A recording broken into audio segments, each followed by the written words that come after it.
18th of January 2014 Rayaan was born, Perth. Like when he was born and I heard him cry, it was like an instant bond. Like I heard him cry and I held him and I just, it just felt perfect. Like I just remember holding him and he had like a head full of hair and he was quite chubby. He was like 8'4", so he was quite big for my first baby. And I didn't feel any pain. And I just remember afterwards, because I had to stay in hospital for like 3 or 4 days after a cesarean, and I don't know what was going on, but I was like get up and like I'd pick him up and like just be cuddling him, and I'd be holding him all day, and like he'd fall asleep in my arms. And I remember like the midwife saying like don't hold him to sleep all day long because they'll get bad habits, and they say stuff like that. And I'd literally just be holding him, and I've got photos where I'm just looking at him, and it was just the best feeling. He was just perfect. I couldn't say anything else. He was just perfect and happy. Like I think he had a really happy life, you know. And yeah, if he's in our arms, I think he was happiest then. And that was nice. I'm glad, like that's one of the things I've always been quite, I'm glad I held him for all those hours. You know, when people were saying like, don't, you know, you spoil him. I'd cuddle him for all those hours whilst he'd sleep, and I'm glad I did, because I can't do that now. And you know, it was just me and him. I could just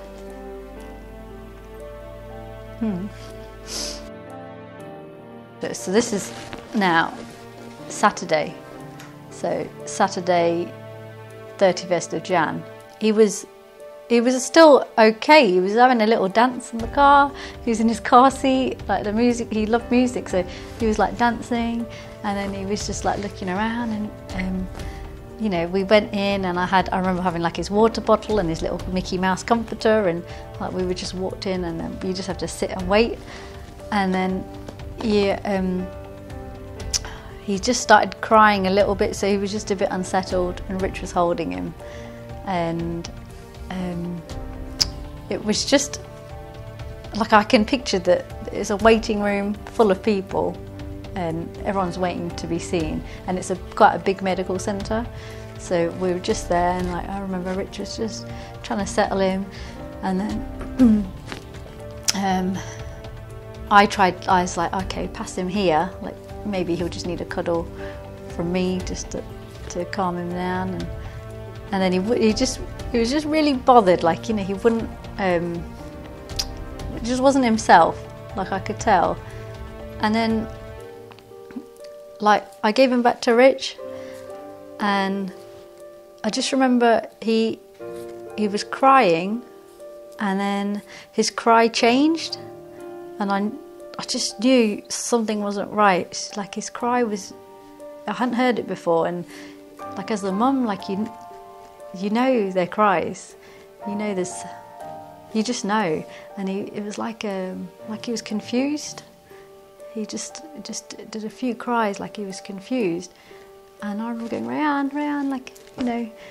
And then he was like looking at me, but he wasn't looking at me, and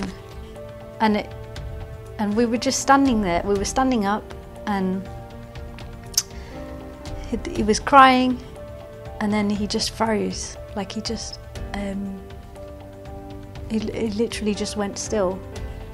And I remember his hands just there, and he just froze, and his eyes closed.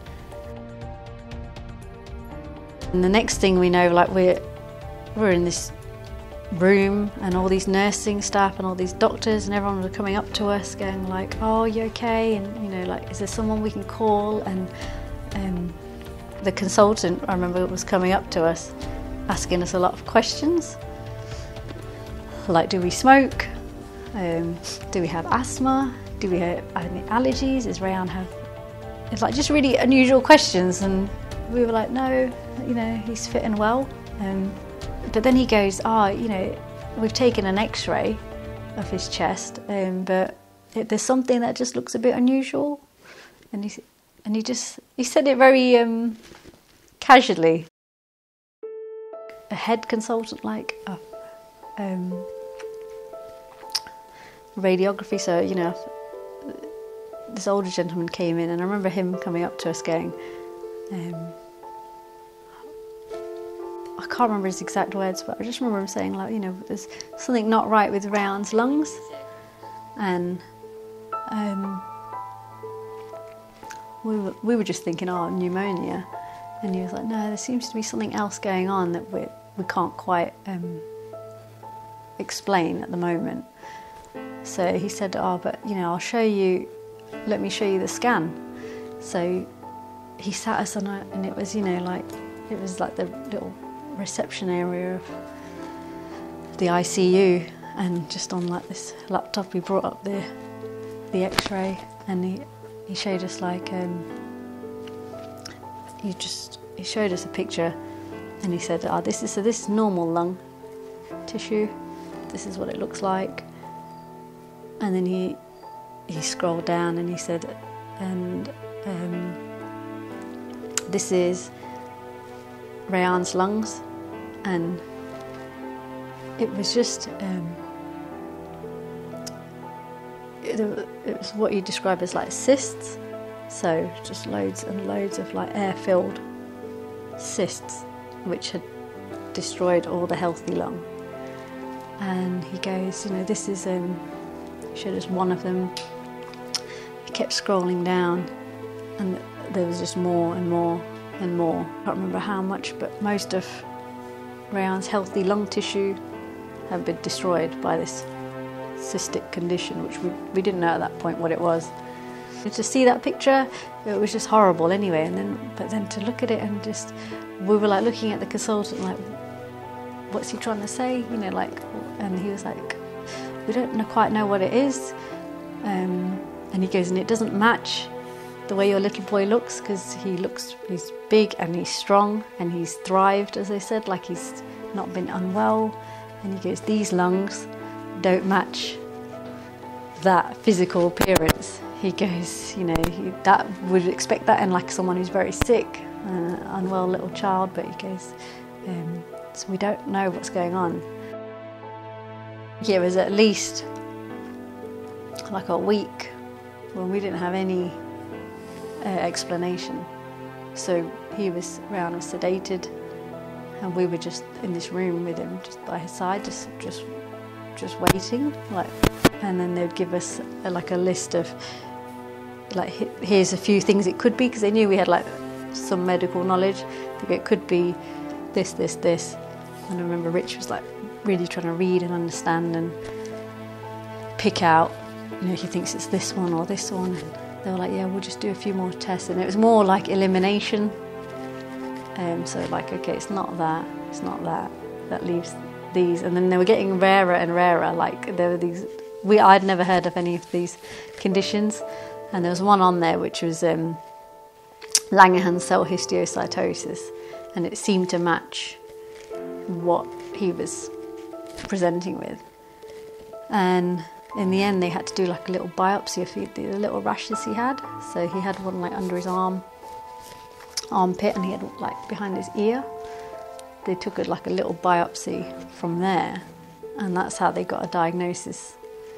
And even that, it's just really vague. Like, they had to just go off that and go, like, it's likely that, so we can start the treatment as we would for that, which is basically cancer treatment. So it's like chemotherapy and steroids, and there was no like surgery as such just then. But you know, see, the thing with histiocytosis is, like, then, even though this was only a couple of years ago, they didn't say the word cancer with it, because it's quite a complex disease of like the immune system. So we didn't have that moment of, you know, your child has cancer. We had, your child has histiocytosis, which is like a cancer. And I think in a way, because we'd been waiting, we We needed something, yeah, because then we needed treatment, and then we needed that, and then that meant we'd be going home. You know, it was just that you feel really lost because you don't know what's going on.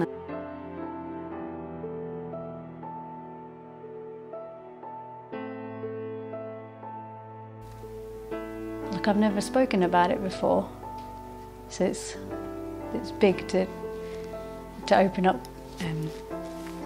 So we'd been in hospital now 6 weeks, and like I said, it's like a wave. You know, there were some really good days where we thought that we'd be going home, and then we had a few days where he was back on the ventilator because he couldn't breathe. And then there were numbers on the monitors. There's a monitor with his heart rate and oxygen, and you know, we'd just keep an eye on them because certain numbers meant, you know, that he needed more oxygen or he needed a bit more support. So, but things were pretty much steady, and he was still sedated and still like looked comfortable and asleep. But then I think in the last week, things just started to change a bit. So chemo has side effects. So one of them is that your immune system can't work as effectively. You know, it's pretty much like at zero. So he was just getting a few infections, and they kept having to run tests, and his lungs weren't healing as they should have from the initial infection. I remember like the nurses would be writing notes, and like lists were getting longer, you know, like they needed more tests for this, and things were failing, and the need for the ventilator support was like increasing. You know, the last few days, which I pushed them aside, like I don't think about it because they were difficult. I was on my own a lot at the hospital, and there's something called a code blue, and that's where if something happens, like there's an emergency situation, then all the nurses and everyone rushes in with the whole emergency kit, and we had that. Like there was a few times in the last week where Rayaan's like breathing and heart rate just became really unstable, and so there was like code blue. Everyone rushed into his room, and I remember just standing outside the room, just looking in, like just thinking, like, what's going on in there? You know, it was like all the medicines, all the drugs, like the defib, and you know, like just to shock him and bring him back. And he came back, and it was like he just bounced back, and it was kind of like he didn't accept what was happening. Like I knew that is when you're getting to that stage, he's really, really unwell. But he still came back, and it was then back to normal, like back in his room, sitting by his side, reading books, and just like, okay, let's keep going. No one could talk about what might happen or what was happening, because I just none of us wanted to admit that there was a small chance that, you know, something bad was going to happen. Like he wasn't looking well, and you know, he was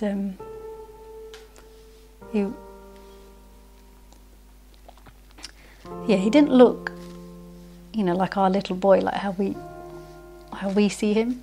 He looked, you know, he had chemo, so you know, he was swollen and he was bruised, and he had all these little drains trying to help him breathe. And on that Saturday, it was a Saturday, I remember like the nurses had written that like his kidneys were failing, and there's a few other things on this list, and there was like no one would really tell us what was happening. They were, you know, they were trying to protect us, and he just looked tired, and I could feel it. I could sense, even though he couldn't speak and he wasn't saying anything, but I could just really sense that he was just saying, it was like just saying, "Mummy, I'm tired," and I had to, like, I remember just sitting there and going, it's okay. And I had to just sort of be like, it's okay, you know, if you're tired. It's almost like I had to give him permission. Yeah. And it's a really strange feeling that, like I was like, don't leave me. Like a few days before, I was like, please don't leave me. Like I don't know what I'll do if you leave me. And just, you know, begging, like, just please don't leave me. And just lying there and lying next to his bed, but then yeah, and then your whole, after that, your whole world just changes. And I thought, no, like when they started to say that things weren't going right, and you know, it felt selfish to just keep giving him treatment and keep going. You know, like initially that felt right, like, you know, he needs treatment, keep going with the treatment. What's next? What's next? What's next? And then I think eventually you get to this point where, you know, it's just too much. And I think we were like, yeah, he's like, our baby's like, now he's tired. You know, he's trying really hard to fight, and he's not feeling better. And it doesn't matter how much chemo and pain relief and sedation and like everything they were giving him, it wasn't working. And I think like I remember like Richard and me sat in the canteen, and yeah, we didn't have to say anything. We just both knew that like he'd had enough. Like we didn't want him to go through any more. And so we didn't say anything about it. We just went back up, and we just watched. There's like the monitor with all the numbers, and the numbers were getting a bit lower. You know, so his oxygen level, meaning it should be like, you know, 95 to 100. It should be high. It was getting to like less than 90, and it was just slowly dropping. And you don't want it to drop too low, because if it drops too low, then your body's not receiving enough oxygen to keep going. And I don't remember time even passing on that Saturday, but like I stayed up late that night. Rich slept early, and I think I was just writing in my journal, and I was just watching those numbers, and the nurse would keep checking the numbers.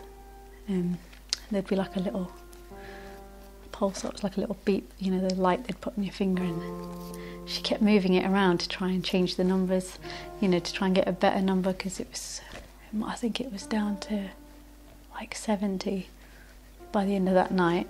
And in the morning, Rich went to the room early, and when I came out, so this is now Sunday morning, so this is Sunday the 15th, when I came out to Rayaan's room, like I remember like walking in, and like Rich's eyes were, you know, like red, like he'd been crying. And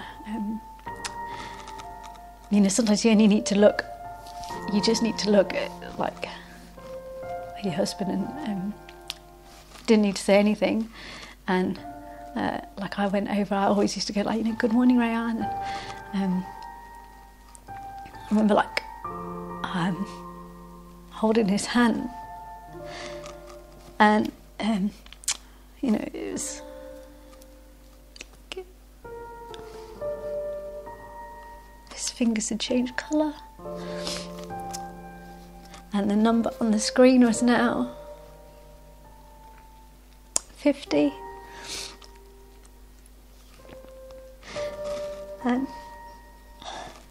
And just couldn't speak, you know, just it was physically changing. And the consultant came in, and she just looked at the screen, and she just, like, they'd seen us every day for 6 weeks, and she suddenly, I remember her words, she just goes, you know, she just looked at us and she was crying. She was like, we can't sustain life for much longer. Do you want to hold him?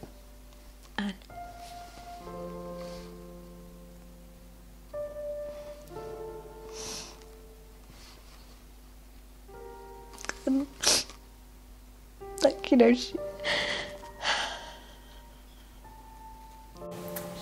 she said it,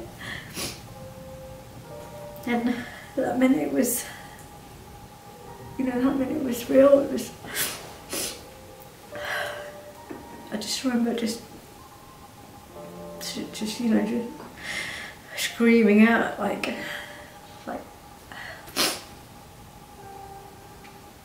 you don't want to, you know, you don't want to face it.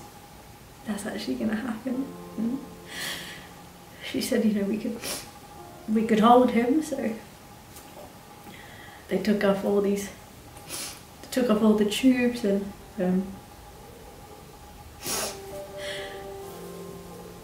we had a blanket. He used to love this red blanket, so we had to wrap him up in that, and then we got to just hold him. And then they left us, like they just gave us privacy, so there was just the three of us. And I think it just felt like, you know, it just felt like time stopped. Like everything just stopped. And we just held him until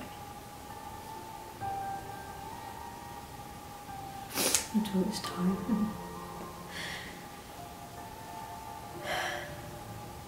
And it honestly just, I can't describe, like, just, you know, when you get told that, you know, your child's about to, I can't even say it, you know, I still find it hard to say, but it was, you know, it was peaceful, so we got to be there.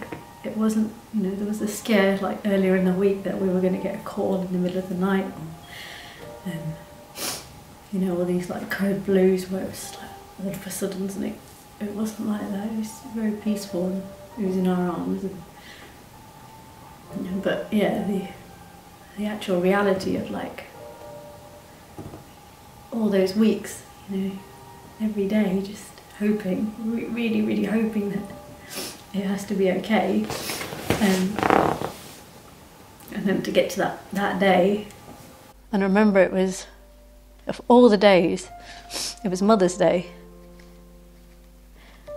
and I was getting texts from my friends, you know, like these really sweet forwards and stuff, and I was just heartbroken. Like, it's just not the way it was. It's not the way things were meant to go. Like, we were meant to go home with Rayaan to like a new house, and just the way things were, like we were meant to just carry on. And no, March the 15th was just the worst date in our lives. Like, that's the day that just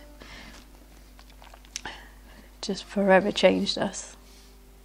And I've always felt, like I said, that just when he left this world, the biggest piece of me went with him, and I can't get that back. Yeah, I never talked to anyone about that.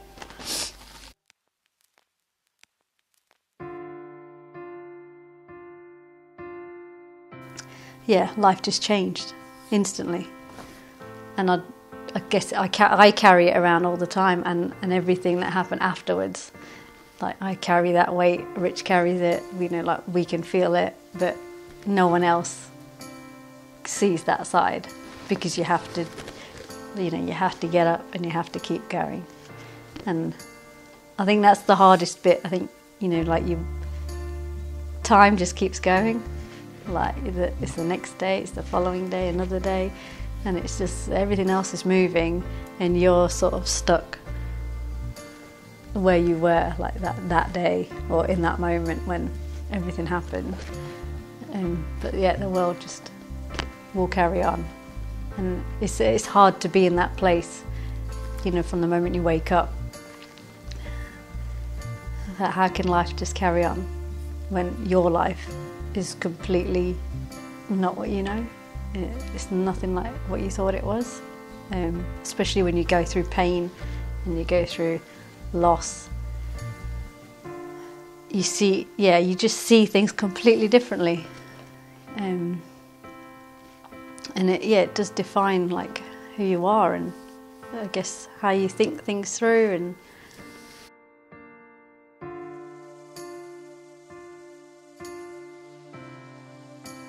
well, it's funny you ask that actually, because like when I wake up, it's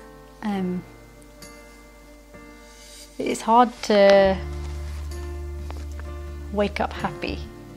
You know, like I found it hard since losing Rayaan to like just wake up and just I'm trying to find what that feeling was before. You know, where I'd wake up when he was around and to really just, it was just joy. You know, like it was just like that real feeling of love and happiness, and like I can't find it at the moment, and it's really hard to, I think, admit that, you know, that you wake up and you're not feeling happy and you're trying to just chase it, and then the more you're trying to find it, like you can't, like it's just it seems to just be out of reach.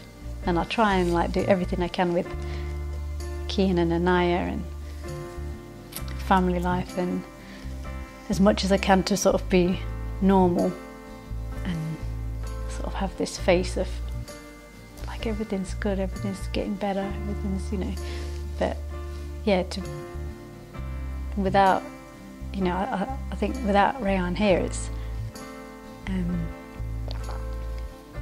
I can't find happy, you know, like it's just not here anymore. I think that day when he like March 15th, I think it just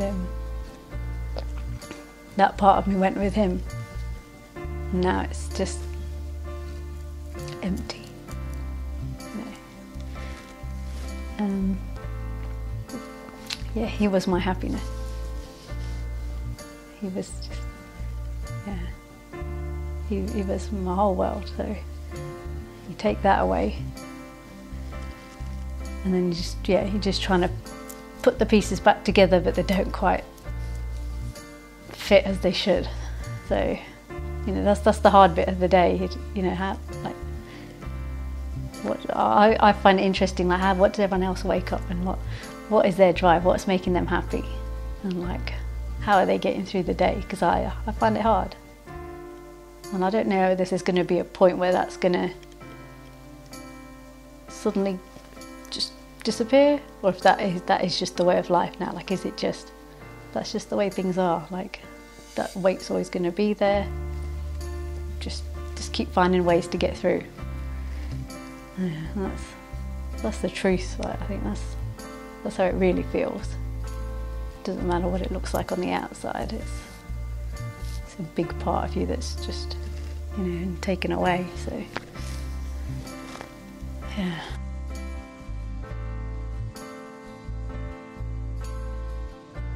Know that it doesn't necessarily get easier, but you'll get through it. And I'm still at the beginning of this. I'm still trying to work it out, but you know, I think you can get through it with knowing that there's other people out there just like you. You know, I think that's you're not alone. You're not alone. That's the key message. Because, you know, if you end up in that place where you feel really alone, it's hard to get out of sometimes. And that's it. It's a scary place to be, you know, because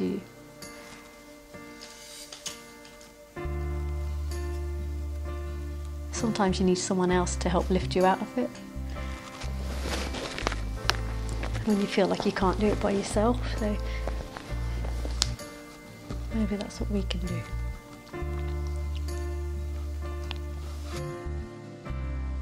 Because at the end of it, like at the final days, the only thing that was important was just love. Like because we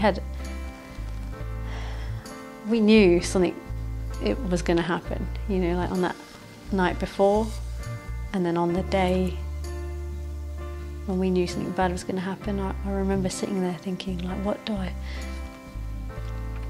say? What do I like? How do I like make the most of this time right now? And yeah, and I remember just thinking, like, I just needed to tell him how much I loved him, and that was the ultimate thing. I was just like, I just love you so much, Rayaan. Like you're my whole world, and I just love you. And it's funny how you get down to that one word at the end of everything, and then the whole cycle of life. I was like, I didn't want to say bye, I didn't want to say goodbye, I didn't want to say anything negative, but it was just, I love you.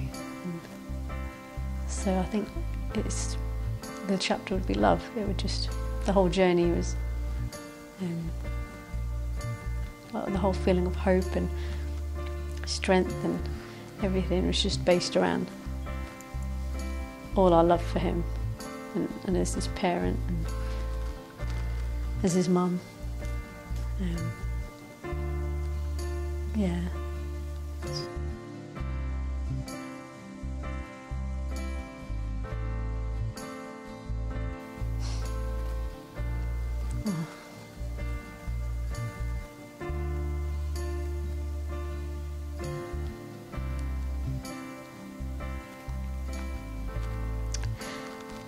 I just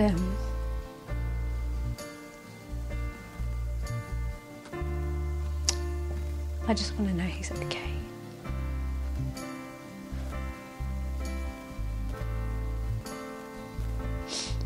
Yeah, I think that's my biggest thing. If I could just know he was okay. You know, I don't know where life goes, and you lose a lot of sense when you see a child pass away. It doesn't make any sense. And I think now that he's not here, and I don't know where he is,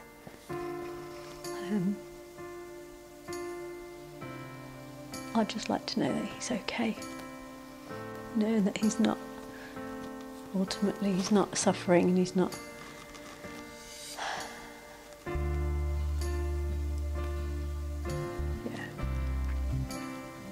and he knows I'll miss him. It's hard. Where do they go?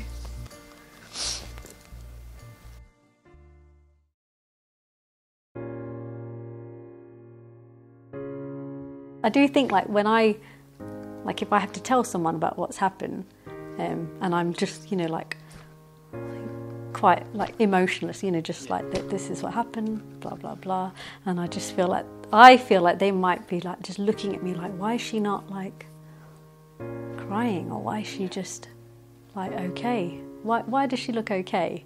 And I think I'm not okay. You know, I think that's, and I think a lot of people, like I don't think that's just me. Like I think that's the feeling of like we're not okay, but we have to just get up, put this like mask, as you say, and just carry on. But it physically feels, you know, like have to just take a deep breath in, and then you can feel the weight of it, like you carry it every day. And and I guess it's frustrating because you just want, it's like you want a label on you just to go like, my son died, like, and even just to say it, you know, like, my son, my little boy died, and nobody knows, you know, like I'm walking down the street and nobody knows, and like they'll just see me now as I am now, you know, I'm ready, I'm up, I've got 2 little kids with me, and we're laughing, and it's all, you know, it's all nice to see on the surface, but deep down, that's all I'm saying is, I'm like, my son died, like, he's not here, and I'm looking for him and I don't know where he is, and he got taken away in the most painful way, and that hurts, because you know, chemo's horrible, and he would have been in pain, and that I don't say out loud, because, you know, who wants to hear that? Like, my son died and he was in pain, and I couldn't do anything to make him better.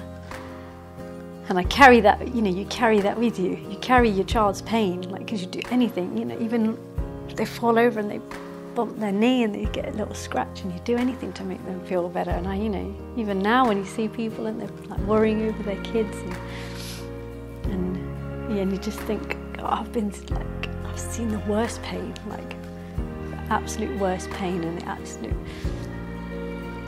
horrific nature of like what cancer can do, and you know, on an innocent, when you see an innocent baby go through it, and you know, you're just carrying that every day, and even though you look okay, you're not okay. Like it's there, like it's just like your heart is just, it hurts all the time. And so, you know, like I said, I could chat to people, and chat to you, I could chat to strangers, and it's like, yeah, and but then when you step away from it, and when you come home, and when you're by yourself, you're just thinking like, I wish they knew, like, I just wish they understood, and I wish they could maybe just take the pain, because just take away the pain, because it hurts every day, you know. But he's not here. Sorry. It's hard to say it out loud, you know. It's part of the whole trying to accept it. No, he's not here.